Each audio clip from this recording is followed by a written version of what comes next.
that. So go ahead and turn in your grammar books to page 49. Page 49 today.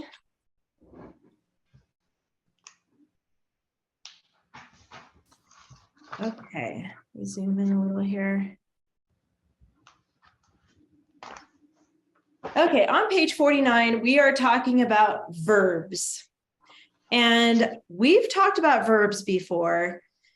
Just a little refresher, verbs are action words like run and walk and sit and eat and play, jump and swing, and all of those types of words where there's an action involved, where you're doing something or someone is doing something. That is called a verb. It shows action, and it also links the subject to another word, or it helps another verb. So today you're going to learn about a little bit about linking and helping verbs too, because those also are used in sentences to connect different words in the sentence. So we're going to focus mostly on action verbs though today. So those will come in a little bit. This week you will learn about action verbs. An action verb shows action or ownership. To determine if a word is a verb, use the verb test. So we have a verb test, not a test where you're graded, so don't worry. It's just a little trick to help you determine if a word is a verb or not. Every verb has a subject. The subject and verb, SV, belong together. Okay, so here's your verb test. I blank or it blank. So if you can put a word in there that kind of makes sense, like I ate, like if you're eating something, or I ate a banana, I swam in the swimming pool, I drove to the store, I played with my dog. If you can put I before it and it makes pretty good sense, then that usually is a verb. Or it, if you're talking about the sun, it shines brightly. Yes, Kylie, do you have an example there? No.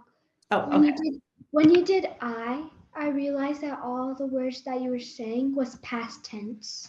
Oh, good. Yes, good job being observant. And a lot of times we do write in past tense. I don't know if you've noticed that before when we write stories like The Bald Man and the Fly. The bald man sat down and took off his hat. It's easier for the writer to write in past tense. It's a little trickier to have it in present or future tense, but it's possible. But typically it's past tense. So good job pointing that out. All right, we're going to move on to subject. A subject is a noun or a pronoun that performs a verb action.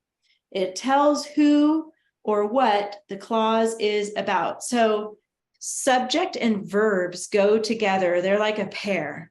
You can't have a verb without a subject, okay? So that's really important that they go together. And to find a subject, ask who or what is doing the verb. And that's the other thing. You can't have a verb without a subject or a subject without a verb. It's not a complete sentence. So they always go together. So the easiest way to find the subject is to look for the action and then ask yourself who or what is doing that action. Only nouns and pronouns can function as subjects. When the subject is a pronoun, it will be one of the subjective case pronouns I, you, he, she, it, we, they, who, or which. So those are the examples of pronouns that are also the subject of the sentences. Read the sentence and look for a word that shows action. Ask who or what, and then blank, whatever the thing is that they're doing. And the way you're going to mark it in your homework from now on is you're going to write a V above each verb and an S above each subject. Makes sense, right? V for verb, S for subject. And here's your example. The sentence says, the soldiers met at the castle. And that word met is a verb. It's an action. They're meeting, they're getting together, they're talking, they're having a little meeting together. So that's the action, or the verb is met. And then if you ask yourself, who met at the castle, that tells you what the subject is. So the subject is soldiers, and what they did is they met at the castle. Okay, sometimes a who which clause can contain a subject. So a who which clause, have we started that yet in our, oh no, we haven't. Okay, this is new to you. But the cool thing about the who which clause is we're going to learn it in our grammar book first. You're going to learn how to identify it. And then eventually you're going to start using it in your writing. You know how we have the ly adverb is one of the dress up words that we have. So eventually we're going to add who which clauses. And that's also going to dress up your writing. You'll see that when you add who or which to a sentence and you give more information, it really dresses up your writing and gives it more style. Okay, so here it says a who which clause contains a subject and a verb, just like we talked about here. A who which clause has that. The subject of a who which clause is who or which, but sometimes the subject is another word in the clause. So don't worry if this is a little confusing, because when you practice it a few times, it'll start to make more sense. Okay, so just kind of hang in there with me. In this book for your homework, you're going to find it in your sentence. Read the who which clause and look for a word that shows action. Ask who or what blank is doing the verb, right? Who or what is doing the verb. And here's how you're going to mark it. Write V above each verb and S above each subject. But also notice there's parentheses. You know what those are? The little curve marks around words. That's called parentheses. So right here it says, the king had one daughter who wanted many things. Okay, you see the word who, that's part of the who clause. And the who clause is the whole part of that sentence right here. Who wanted many things. Goes to the end of the sentence. The next, oh, and by the way, inside that who clause is a subject and verb. See the verb wanted, that's an action. And then who is the subject within that clause. But the whole thing refers back to the daughter, right? The king had one daughter who wanted many things. So it was the daughter that wanted many things, right? So that word who is acting kind of like a pronoun, and it's talking about the daughter right before that part of the sentence. Kylie? We did learn about who which clause on page 25. You remember that? Okay, good. Yeah, I couldn't remember if we talked about it. So that's good. So this is kind of a review then right here. Okay, thank you for that. The next example says, her bag looked like the bag which the soldier owned. And so your which clause starts with which, and it goes to the end of the sentence. Now, inside this clause, you have a subject-verb pair too. The verb is owned, that's the action. And then if you ask who owned it, that tells you the subject, soldier. But if you read the whole sentence here, her bag looked like the bag which the soldier owned. That whole clause right there, which the soldier owned, tells about the bag, right? It's giving you more information about the bag. So it's acting like almost like a pronoun there. It's telling more, taking the place of the bag. Okay, any questions so far on this page?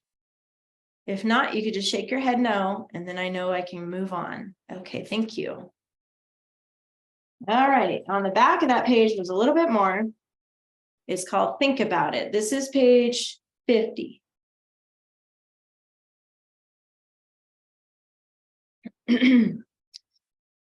Okay, it says, think about it. Many words can be used as different parts of speech. However, a word can perform only one part of speech at a time. For example, light can be a noun, adjective, or verb. This is what's really complicated about the English language. I was telling a class earlier today, it's different in languages like Spanish or other languages similar to Spanish. Spanish is the one that's closest to the English language.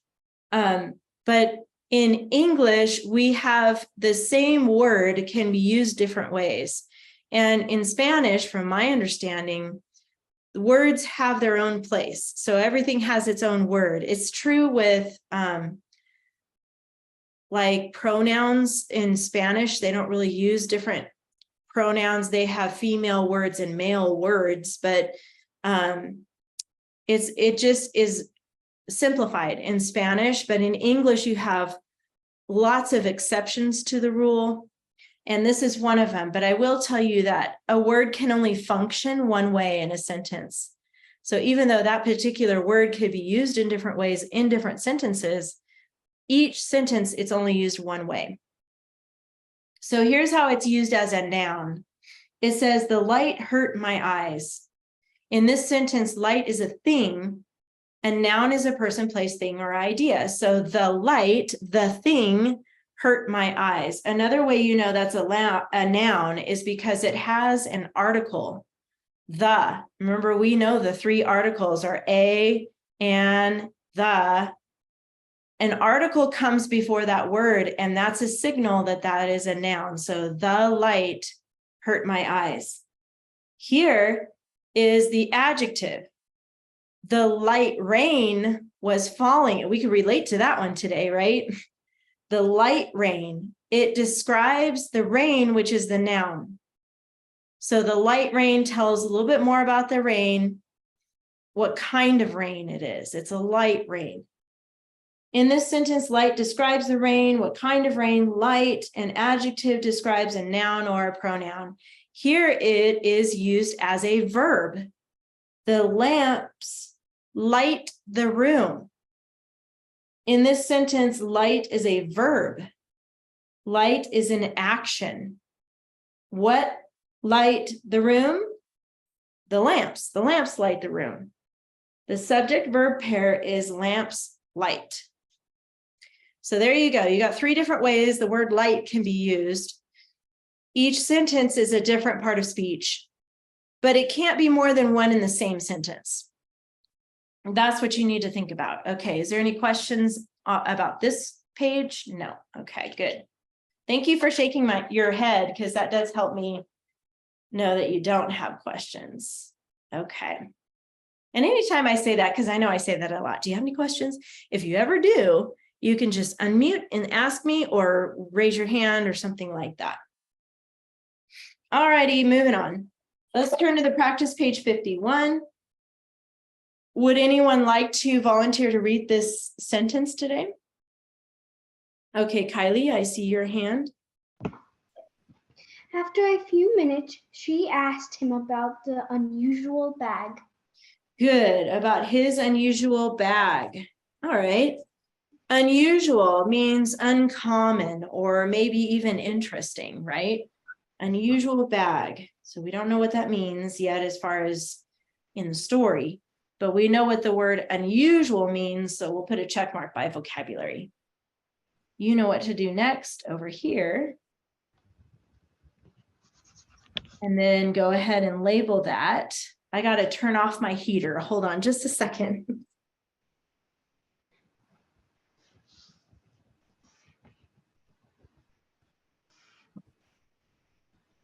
Okay. Got that. Check. Now let's go to Valentina. Let's look for some nouns. It looks like we have two nouns today. I think one of the nouns is bag. Bag, yes. and she. Close. She is a pronoun, so that takes the place of a noun. This other noun is a little tricky, so I can help you if you need help finding it. His.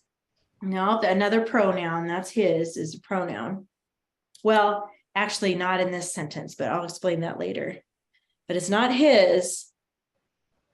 Okay, I'm going to give you a clue. What did you say? Minutes. Yes, it is minutes. Good.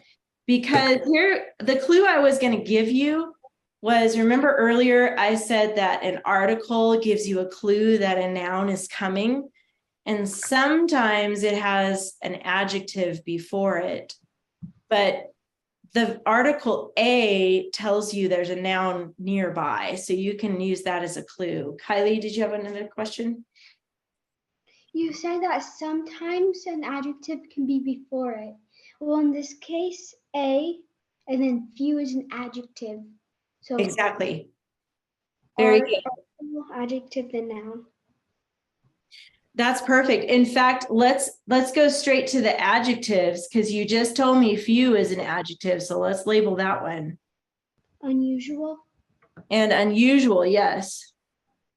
And then there's one more. Minute. Minutes we already labeled as a noun. Remember, it can't be more than one part of speech. So it's not minutes. About. You're close. Okay, if I'm looking at the word, it's okay. If you're looking at the word bag, that's the noun. And you ask whose bag, that'll tell you one of the adjectives. His. Yes. So his is one of those tricky words. And sometimes it's a pronoun, because we know that his takes the place of a boy name. But in this sentence, it's talking about his bag or his unusual bag. So in this sentence, it actually is an adjective. Okay. So we got the adjectives, we got to bump back up to pronouns. So let's see if Harmony can help us with the pronouns. There are two of them. For your pronouns. She asked him. Yes, excellent. She and him. So we're going to put PR there. She and him. And then, there we go. That was it for pronouns. So now we're moving on to prepositional phrases. So Valentina, do you remember how to find those? I need a little friendly reminder. Okay, friendly reminder. Here it comes. Excuse me. Can I do it? Let's have Valentina do it, because I like how she said she needs a little help. Let's go back to, but I'm sure you know it, Kylie. No, man. Can I help her? Okay, you can help her. Don't tell her the answer, but tell her how to find it. When you're done, it has to end in a noun. So a little hint would be to find all the nouns in there and find out like what goes before the nouns. Okay, that's a good tip. I like that. If you also turn back to page 43, you go backwards a little bit on 43, you'll find that list of prepositions. So she's right, Kylie's right, it ends on a noun or a pronoun, but it begins with a preposition. So that's your clue. Another little tip, Valentina, is the preposition is not going to be one of the words that has a label above it already. So it's going to be either after or asked or about. It's going to be one of the words that does not have a label on it yet. So that's your third clue. You got it, Valentina? Go ahead. I think it's asked. Okay, asked actually is a verb, so it's not that one. Okay, let me see. So if it's not asked, it's either going to be after or about. I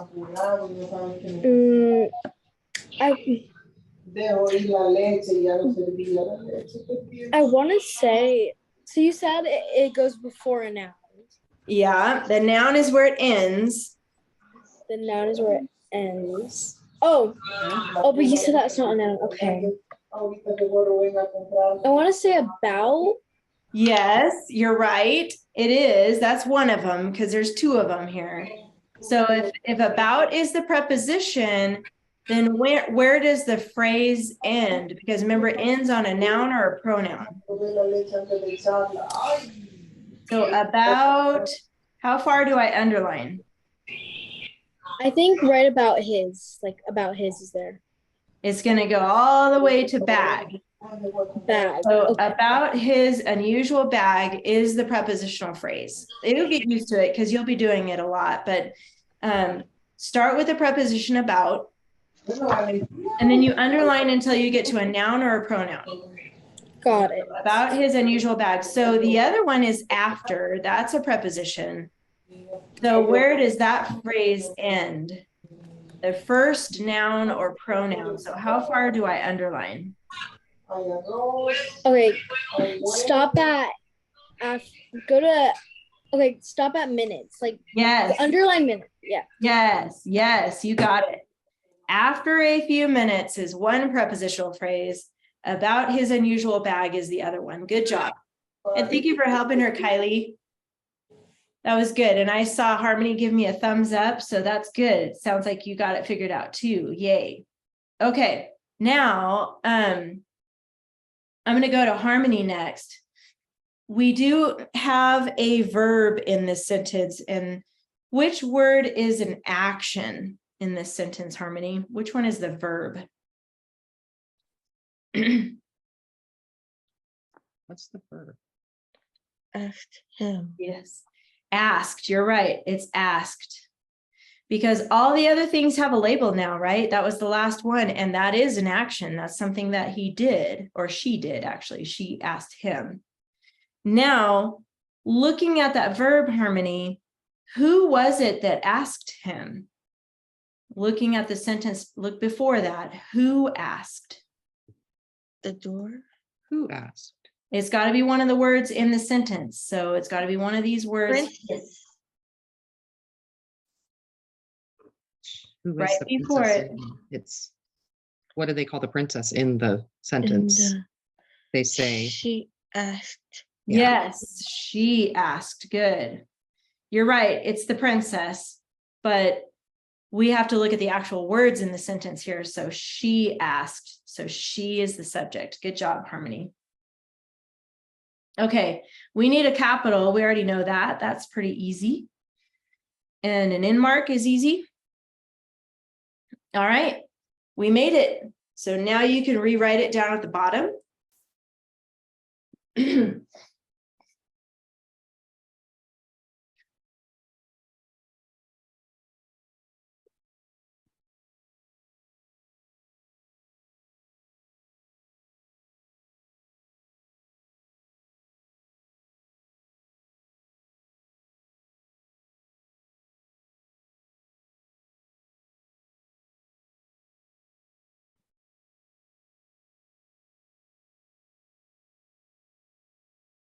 Kylie, you got it? Yes. I don't want to get too far ahead, but I just wanted to say in my paragraph, I added some other ly adverbs. Ooh, good. Okay. We'll get to that in just a minute. Good job. Oh, wait. Harmony's done. Valentina's done. Good. Are you done too, Kylie? Mm-hmm. Okay, then we're done with grammar. Good job, guys. All right. Oops.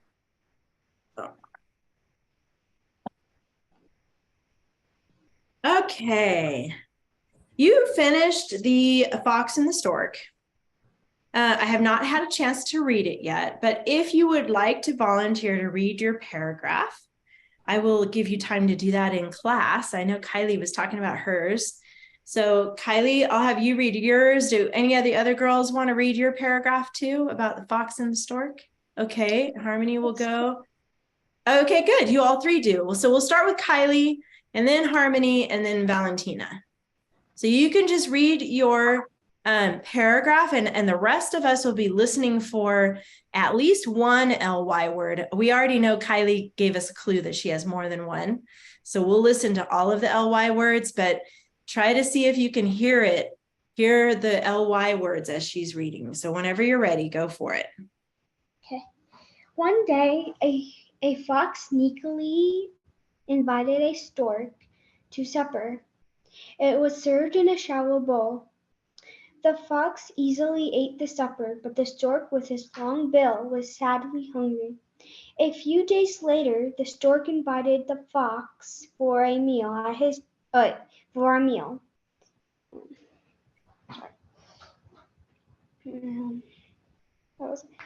Dinner was mincemeat served in a large jar with a small mouth.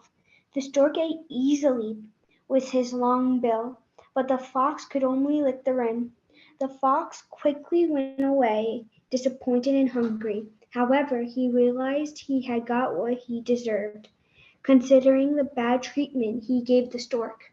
Nice. All right, let's do jazz hands for her. Woohoo! Good job, Kylie. Yes. Did you want to say something? I thought I only had 3 ly adverbs in there, but I really have 5 because of the easily. I heard that. So easily, what's one adverb you heard, Harmony, instead of easily? So we already have easily. What's another ly word? Did you hear one, Harmony?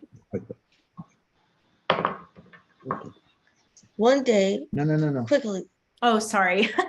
I was talking about Kylie's story that she just read to us. Did you hear one of the ly words she said? Quickly. Yeah, good. Quickly. How about you, Valentina? Did you hear one? I did. I heard sadly. Nice. Very good. That was really good. Yeah, she had some extras in there, and that's always fine. Did you underline just one of them though, Kylie?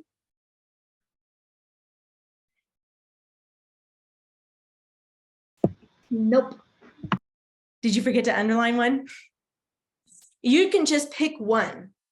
Just pick one of the ly words to underline. It's okay that you have 5 in there, but you only need to pick one and underline it. I forgot. Yeah. You When did. we read Okay, good. Good. The first sentence we underlined sneakily. Oh yeah, we already did that one. Okay, perfect. Good. All right, so Harmony is going to go next. Go ahead and read your paragraph. Go. One day, a fox sneakily invited a stork to supper. It was served in a shallow bowl. The fox easily ate his supper, but the stork, with his long bill, was sadly hungry. The fox was invited to a meal with stork. Dinner was mincemeat served in a tall jar with a small mouth with a long bill. The stork ate from the jar. The fox only licked the rim. The fox went away, disappointed and hungry. The fox realized he received what he deserved because of his bad treatment of the stork. Nice. Give her jazz hands. Very good. Yay, Harmony. I heard almost all the same exact ly words that you had, huh, Kylie? I heard easily, I heard quickly, sadly. Did I miss any? I think those were the ones I heard. Did you say sneakily? Oh yeah, sneakily. Forgot about that one.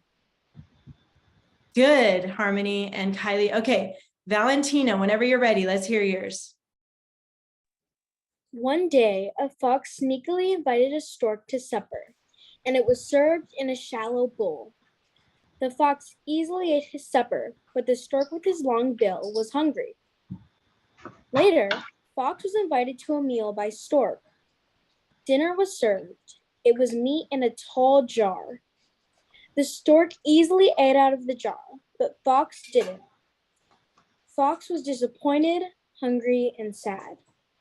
Fox then realized he got what he deserved. Good. Yay. Give her jazz hands, everybody. Good job, Valentina. Very nice. I heard a bunch of LY words in yours too. You guys really did awesome. So remember, you only need to underline one of them. And I think we decided it was sneakily that we did in class. Yeah. So it's okay to have lots of LY words in there, but we only underline one. Okay, Kylie, did you have something to say? Mm-mm. Nope, you're good. Okay. So what we're going to do next is put this away in your binder. So get out your binder. And because we're done with the fox and the stork. Oh, wait a second. I almost forgot something. Did you guys remember to give it a new title? No. Oh, Valentina did. Tell us your title, Valentina. Sneaky Fox. Sneaky Fox. Good. And remember the title rules is 1 to 3 words from your final sentence, right? And tell us your final sentence, Valentina. What do you have in your last sentence? Fox was disappointed, hungry, and sad. Fox Good. then realized what he had got what he deserved. And that's all one sentence? Oh, I wait. accidentally read 2 sentences. Okay, My what's last the very, very last sentence? Fox then realized he got what he deserved. Perfect. Okay, so you have the word fox in your last sentence and you have the word fox in your title. So that works perfectly. And I like how you added sneaky fox. How about you, Kylie? Did you come up with a title for yours? My starting is the same as Valentina's. It's Sneaky Fox and the Smart Stork. And the smart stork. Good. And your very, very last sentence, does it have one of those words in it? Yes, Stork and Fox. It has 2. Good. Good. Okay, Harmony, how about you? Did you come up with a title for your story? Fox gets what he deserves. Nice. I like that title. And I know that when I heard, yeah, thank you, Valentina. I heard that last sentence, you had that in your sentence. So good job. That's a great title. Yay. All right, then let's put it away in our binder. We're going to go to the section that says finished compositions. Right here, called finished compositions. And you're going to turn to that part of your binder and put it behind. You should see right there the dog in the shadow. Remember when we did that? And then we did scorpions. So go past all that. And the bald man and the fly. And then you'll put it in at the very back of that. Hi, Logan. And you're going to, the only one you're not putting away is this yellow one, page 27. So you're going to keep that still at the front of your binder. So keep that. But everything else, like this page 31, all of the ones that say week 4, this one, hold on a second, Kylie. Well, you have the letter to the editor. You probably already gave that to your parents, so don't worry about that. Page 35. And then the checklist, and then your story and your outline. All of that goes in that section, finished compositions. Okay, Kylie, did you have a question about that? I think I know what our story's going to be for the next one. Did you already peek at that? It's camels. Uh-huh. Couldn't resist. Couldn't resist. You're so funny. I'm glad you're excited about what we're doing next. That's always good. I like camels. I do too. They're interesting. Okay. I gotta find mine though, because let me see, I moved mine. Uh-oh. Let's see.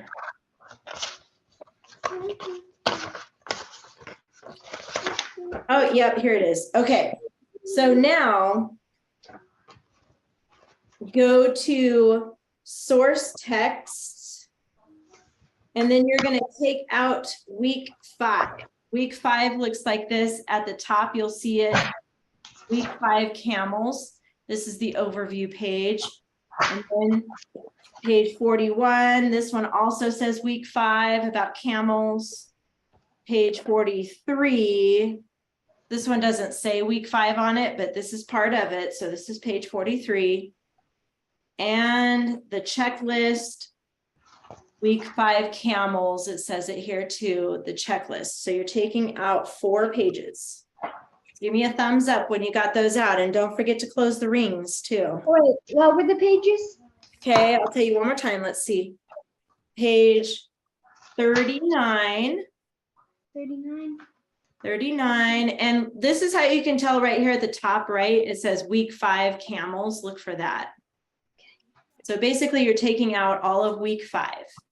So 39 and 41. 41. Week 5 camels. Got that? Week 5 camels. 43. So you can keep your rings open until you get them all out, okay? Okay. 43 looks like this. It says practice with who, which clauses. Okay. And then page 45, week 5 camels, and that's it. And then close your rings. Got it, Kylie? One more thing. Okay. Go ahead. The story after camels is King Midas. You're peeking ahead. Oh my goodness. I just like the story. That's good. I think they really worked hard at making these stories interesting and fun for you guys. So that makes writing more fun, you know, when you have good stories. Okay. So we've been learning how to take a story like The Fox and the Stork that we just did and turn it into our own story, adding our own words using the keyword outline. We're going to do more of that. Okay, hold on, Kylie. This page is just the overview page, so we don't really need it right now, but you want to keep it together with all the stuff with the camels. Looking at this story, this is on page 41. You're going to notice something about it. What's the first thing you notice about this story? Kylie? It has 2 paragraphs. Yes, it That's does. what I was going to say. That means It's long. It's a lot longer, right? We have 2 paragraphs. We've always done 1 paragraph. This one actually has 2 paragraphs. So now we're moving up to a little bit harder writing, not super hard. We're going to go in baby steps, okay? So this is a little bit longer, a little bit more to it, but don't worry. I have total confidence in you girls. You're going to be able to handle this just fine. Go ahead, Kylie, and then I need you to hold your questions until later, but go ahead and tell us one more thing. it was easy to find out how many paragraphs it was because of the indents. Ah, because of the indents. And it's interesting in this book with these stories, you're going to notice the first paragraph is not indented. And I like to indent every paragraph because for me, it's really clear where the paragraph begins. But you're right, this one does have an indent. You can see that. That is the second paragraph.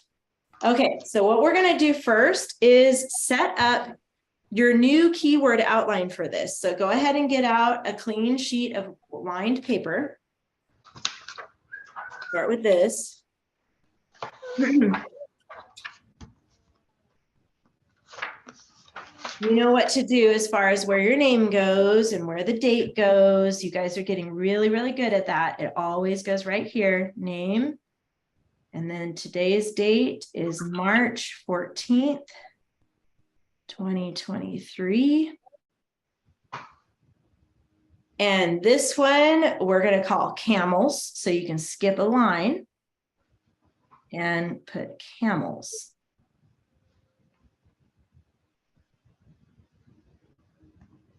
And this is still called a keyword outline. So we're going to put KWO because you know what that stands for, keyword outline.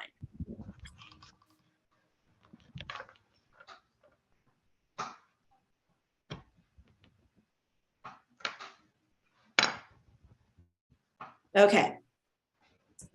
Now, we're going to set it up from here a little bit different. If you look at the story about camels, it's more like an article really, because it's telling us facts about camels. So it's a little different than like the bald man and the fly and those types of stories, because those are fables, right? They're fun stories. This is more informational. So it's almost like doing a report on camels. And I want you to quickly see if you can just look at paragraph 1 and count how many periods there are in paragraph 1. See if you can find out how many periods are in paragraph 1. 7, 8, 9, 10, 11. Just paragraph 1. So you're going to stop right here where it says critically endangered. See how many periods you can count. How many sentences are there? 10. Did you girls count 10? Give me a thumbs up if you counted 10, or if you counted something different, let me know. I got 10. You got 10?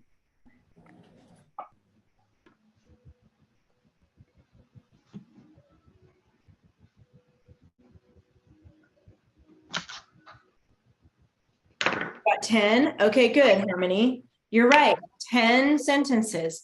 And I already counted the periods in the second paragraph, and there's 10 periods in the second paragraph too. So how many sentences is that all together? If I have 10 plus 10, how much is that? 20. 20. So we're going to write 20 sentences. We're going to really make it good, and we're going to up our number to 20 sentences now. So here's how your outline is going to look. Now that we have more than one paragraph, we are going to separate our outline so we can tell when the paragraph starts and when it finishes and when the next paragraph starts. So we're going to use Roman numerals. Give me a thumbs up if you know what Roman numerals are. Ooh, Harmony knows. Do you know, Kylie? Give me a thumbs up if you know. Kind of, sort of.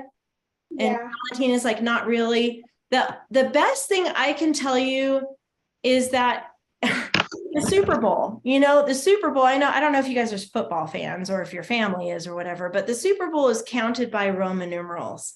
And so, Super Bowl 27 or whatever, it has a Roman numeral.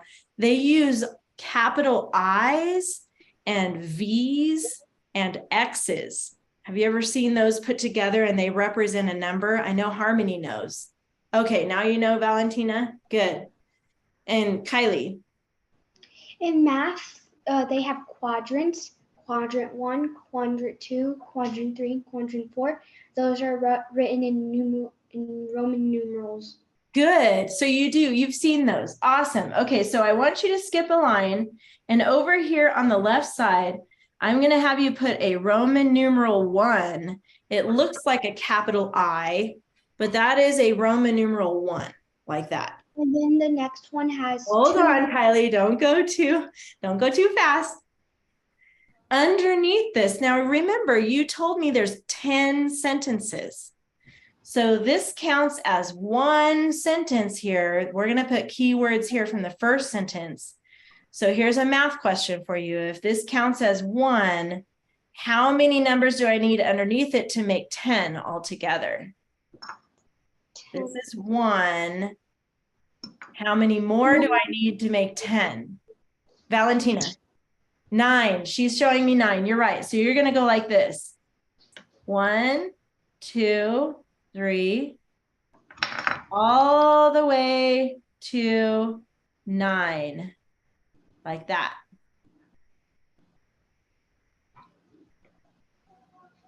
The Roman numeral, and make sure to go in a little bit. Did you see how I kind of brought it in a little bit, almost like indenting? This is how you set up an outline.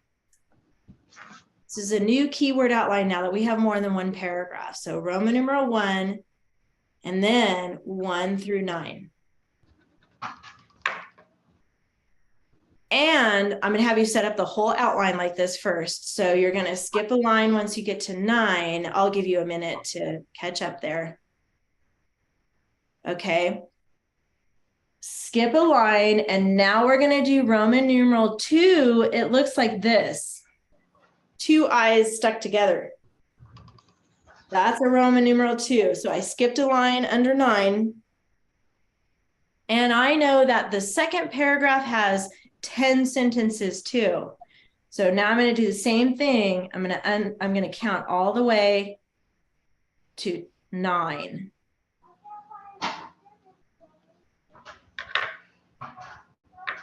Can I go to the bathroom? Yes. Thank you.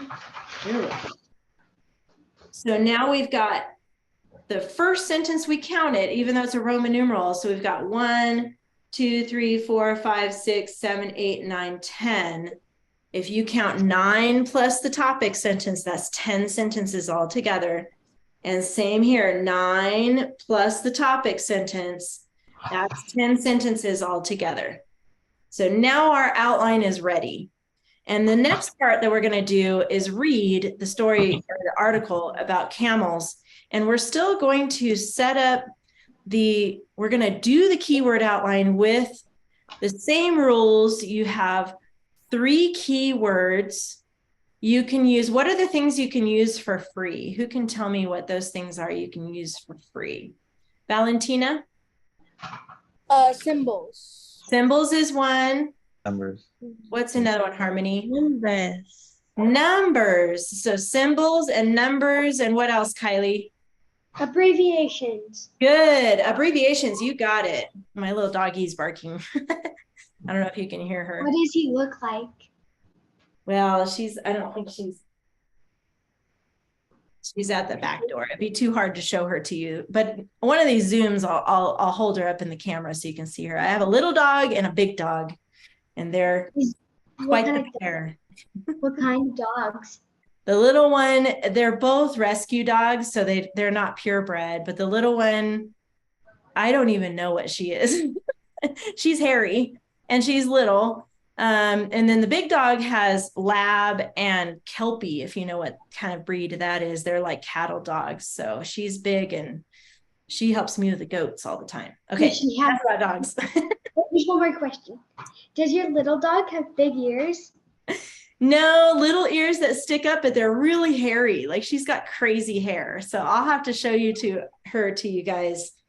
Maybe next week I'll do that. All right, so on to the story or the article. We're going to read it and do the same thing. You guys remember the rules for the keyword outline. So I'm just going to read the whole thing first, and then we'll start working on the outline, okay? There's a few words in here that might be new to you. I'm just going to review those really quickly.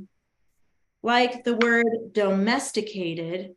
That word domesticated means bred and trained to be cared for by humans. It's the opposite of wild. So domesticated would be like a cat or a dog that lives at home. So they're tame, they're calm.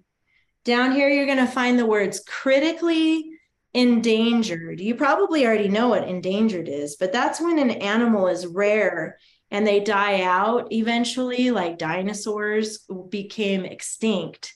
But before they were extinct, they were endangered, okay? So critically endangered means almost extinct. And then the word millennia. This word millennia means thousands of years. And then you'll come across this part here where it says pack animals. Those are animals that are used, they're hardy, and they're used to carry heavy loads. We know this about donkeys. Donkeys can carry a lot on their back because they're hardy, they're stout, that it doesn't hurt their back. They're just really strong in their back. So camels are like that too. They're pack animals. The word nutritious, I'm just going through really quickly some of the vocabulary words so you know ahead of time before I start reading. The word nutritious means good, it's healthy for your body, it's good for you. And then this word medicinal. Medicinal, you might see the word medicine in there, and it does have to do with medicine. So it's used to cure diseases or prevent diseases. So there's something that we're going to learn that's used as medicine, medicinal. And then the last part here is symbolizes endurance. So symbolizes just basically means it represents. It's like our American flag symbolizes our country, that type of thing. And then endurance means the ability to do something difficult for a really long time. So if you run a long marathon, you have that endurance to keep going after you're tired, your body hurts, you're hungry, all those things, you keep going, you don't stop, okay? That's what endurance means.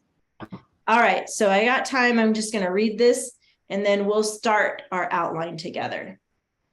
There are 3 types of camels. The most common is the one-hump Arabian camel, also called the dromedary. The dromedary has been domesticated for thousands of years.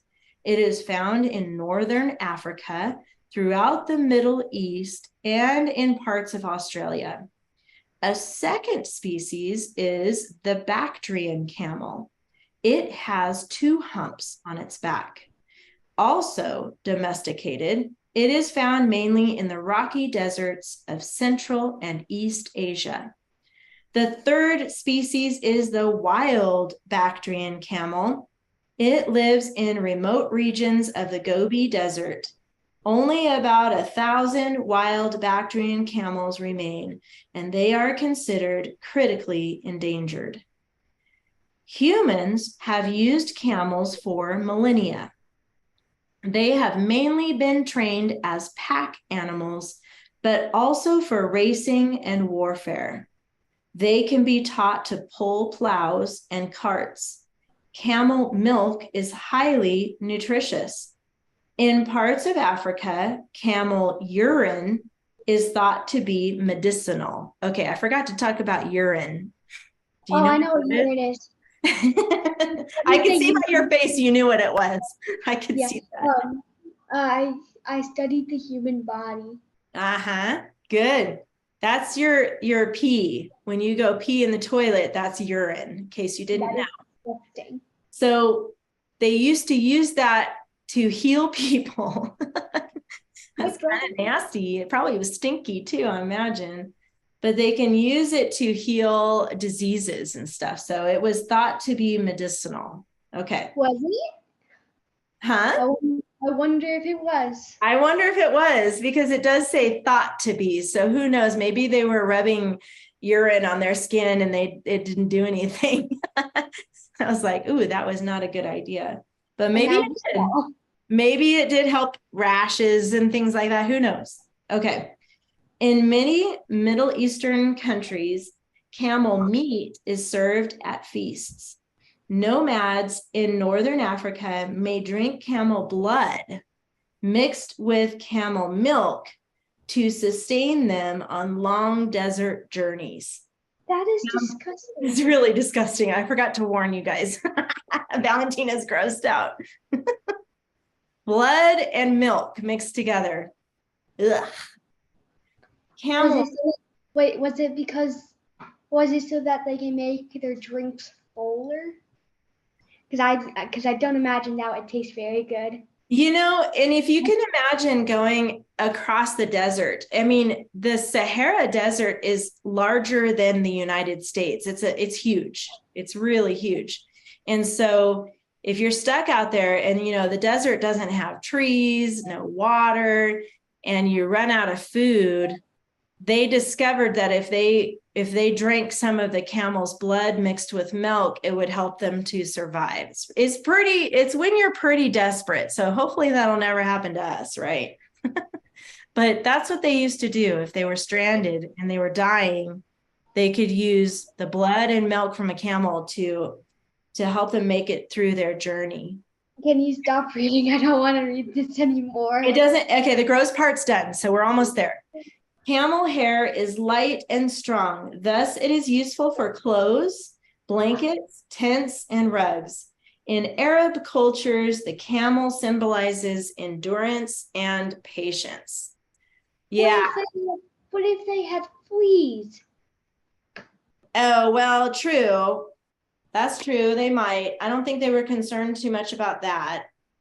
We're so, clean in America. A lot of other countries aren't worried about germs and bugs and stuff like we are. We're pretty sensitive to that kind of stuff.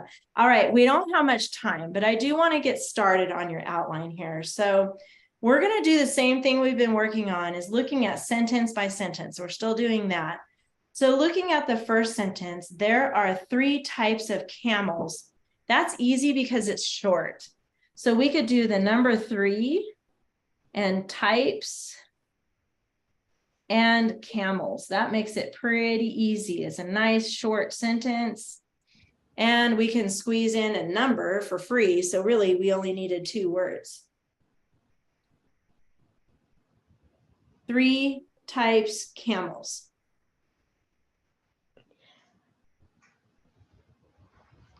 Now, the next sentence, I'm going to see if anybody wants to help me pick keywords there. But sentence number 2 says, the most common is the one-hump Arabian camel, also called the dromedary. So, Valentina, can you help me find some keywords there from that sentence? What can we put for I want keywords? to say that there's a lot of good keywords in here, so it's kind of Yes. hard to pick just 3. I agree. At the same time, I want to pick common, but there's also other words that are also very good keywords. Let's think about that. Okay, common, let's keep that tucked away. What do you think would be another good keyword? Arabian camel and then dromedary. Yes, dromedary. I agree with that. I also think, oh, go ahead. What were you saying?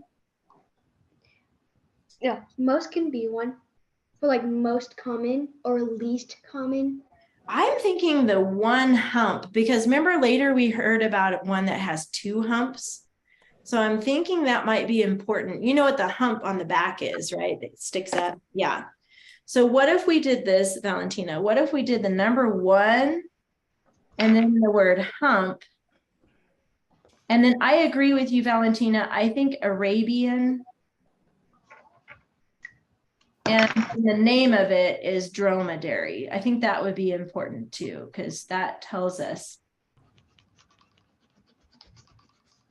what the name of that type of camel is. So one hump, Arabian dromedary. Okay, so something I want you to do before you go is just draw a line between 1 and 2, okay? Because for your homework, you're only going to do number 1, which is the first paragraph. You don't have to do number 2 yet. We'll save that for next week. And you don't have to write the paragraph. I just want you to finish this outline for Roman numeral 1 only, okay? That's your homework. In fact, on the side here, let's put HW for homework and an arrow, and that'll help remember. You don't have to do this part yet. Just leave it just like that. And you guys focus on finishing 2, 3, 4, 5, 6, 7, 8, 9. I know it's a lot, but you're getting faster at finding your keywords, so I don't think it'll take you too long. And then your other part of your homework is your grammar pages. And those are pages 52 through 54. 52, 53, 54. You'll work on those for your grammar and then just finish this keyword outline right here. Okay, do you have any questions about the homework? No.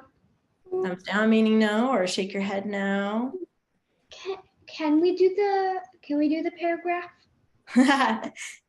Well, you'll get ahead of us. I'd rather you wait because I'm going to show you another type of dress up word next week. So I'm so glad you're excited about writing. That's awesome, Kylie. But I promise you next week, I'm going to talk to you about a new dress up, and then you're going to start writing your paragraph after that.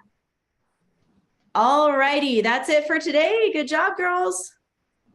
I see you next week. Bye. See you next week.